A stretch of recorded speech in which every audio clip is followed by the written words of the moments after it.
welcome to The Explainer. Today, we're diving into a story that is going to completely defy your expectations.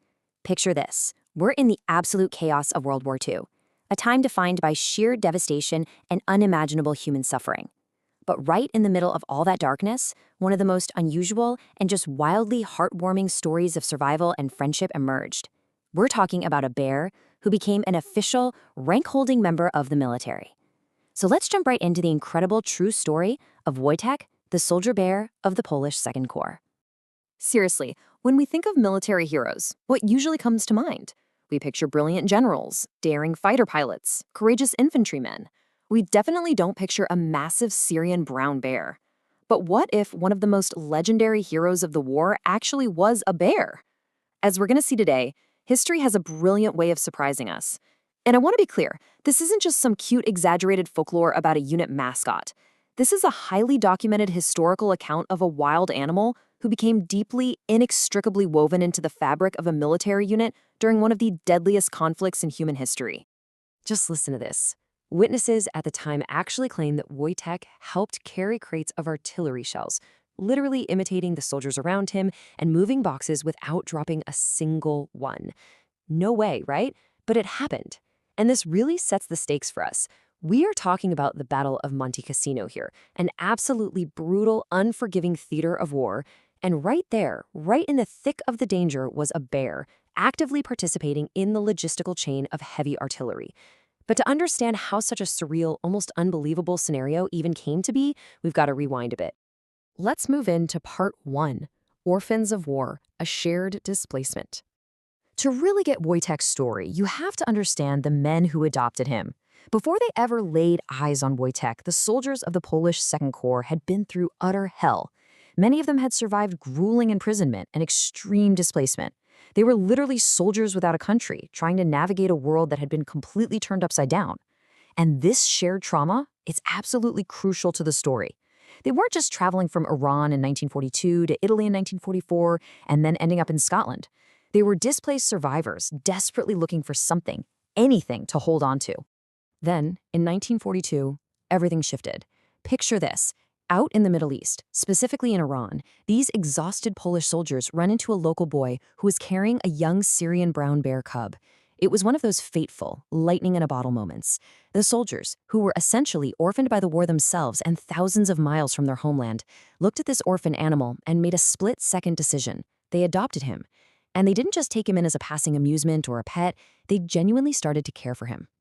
Which brings us to Part 2, Brothers in Arms, Survival and Comfort. So how exactly does a wild bear become one of the guys? Well, he just did.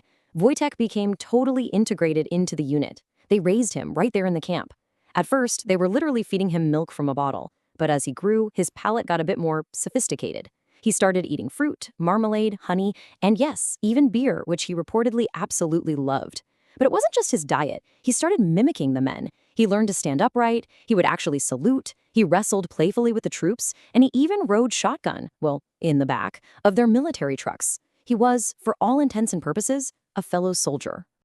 Now, you might be wondering, why does all this matter so much? Because this is the true emotional core of our explainer today. These troops were living through the absolute daily horrors of World War II. Many had completely lost their families, they had lost their homes, and right in the middle of that profound darkness and crushing psychological strain, Wojtek brought comfort. He brought laughter. He wasn't a pet, he was a companion, a brother in arms. For emotional survival, he became a living, breathing symbol of friendship, loyalty, and hope, when those things were in desperately short supply. Let's pivot to Part 3, the official soldier, Private Wojtek. Okay, so as the war progressed, the unit faced a massive logistical headache. They needed to deploy to Italy via a military transport ship. The problem? The brass had strict rules. Absolutely no animals allowed on those ships, period. But these men couldn't just leave their brother behind. So what did they do? They used a brilliant bureaucratic loophole. They officially enlisted him. Yep, one official enlistment as a private in the Polish army. They gave Wojtek his own rank, a serial number, the whole shebang, even a paybook. So on paper, he was officially Private Wojtek, meaning he was legally permitted to board that ship and travel with his unit to the front lines. And that clever little maneuver leads us right into the climax of his military career. Part 4, the Battle of Monte Cassino, forged in fire.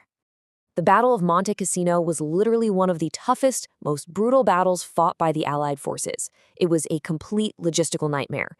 German troops controlled these heavily fortified mountain positions, and the Polish soldiers were tasked with the incredibly dangerous job of hauling heavy artillery ammunition up those mountains while under fire. And that's when Wojtek really stepped up. Remember how he liked to mimic the men? While imitating the soldiers around him, he began carrying heavy crates of artillery shells, moving the boxes back and forth without dropping them. Now sure, historians might debate exactly how much physical weight he carried, but his bravery under fire cemented his legend. He was quite literally pulling his weight in combat. His brothers in arms appreciated his heroism so much that Wojtek actually became the official emblem of the 22nd Artillery Supply Company. I mean, think about that. Whenever you saw their insignia painted on a vehicle or a uniform, you saw a bear carrying an artillery shell. His legacy was permanently etched into the very identity of the unit. But, wars eventually end. And the aftermath? It's rarely simple. Part 5. Exile in Scotland. The bittersweet conclusion. The end of the war presented this incredibly stark contrast. While the general Allied forces were out throwing parades and celebrating the victory, it was a totally heartbreaking reality for the Polish Second Corps. Due to the massive geopolitical shifts that happened during the war, Poland had unfortunately fallen under Soviet influence. That meant these brave men, who had fought so fiercely alongside the Allies for years, couldn't even return to their homeland. They were displaced all over again. Essentially, they were left stateless. Because they couldn't go home, the unit was relocated to Scotland, and obviously, Private Wojtek went right along with them. With the war over and the unit eventually demobilizing, Wojtek had to transition to civilian life too. He spent the rest of his days at the Edinburgh Zoo, where he quickly became a tremendously beloved public figure. But his old life was never truly forgotten. And here is a detail that just gets me every time. His life at the zoo wasn't spent in isolation from his past. His former brothers-in-arms would actually come visit him. And incredibly, according to the stories, Wojtek still recognized their voices. Whenever they spoke to him, he would respond warmly to the Polish language. That deep brotherly bond that was forged in the deserts of the Middle East and tested in the mountains of Italy, it remained completely unbroken.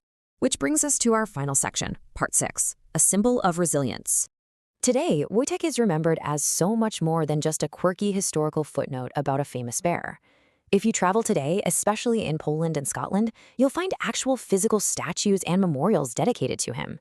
And these monuments continue to fascinate people, not just because it's wild to think about a bear in the military, but because Wojtek represents an extraordinary, unlikely friendship that bloomed right in the middle of profound global tragedy.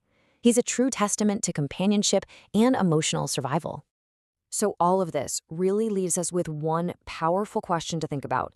In the absolute darkest, bleakest moments of conflict, when the world is defined by destruction and everything seems lost, can our greatest source of humanity, comfort, and hope sometimes be found in an animal?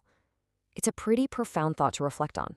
Wojtek's incredible journey reminds us that even in the worst of times, connection and loyalty can show up in the most unexpected places.